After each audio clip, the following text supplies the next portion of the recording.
Well, just on that, we do need to remember that Albo, at the time the floods were happening, Albo was on the first plane to Western Australia when the borders were open. That's true. So He left.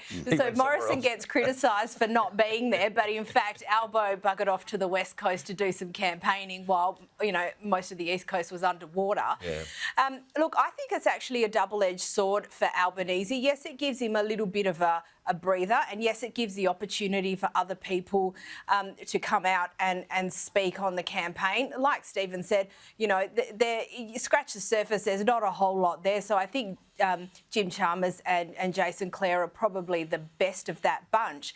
But the other thing is going forward, what kind of impact is that going to have on his preferred Prime Minister figures? Because either people aren't going to see him for a week, or they're going to see a couple of other blokes getting around being more articulate, more crisp and more clear than what he is, and realising that, in fact, no, we don't want him to be the Prime Minister. So it is a bit of a problem for him. For the government, it's a week on the ground that they can absolutely jam-pack with visiting people, with making announcements, with actually talking about what the coalition plan is and the detail behind how we actually get there. And, again, Stephen is absolutely right.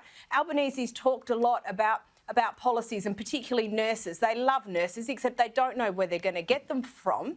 And so far, everything from the budget speech onwards has been all fur coat, no knickers.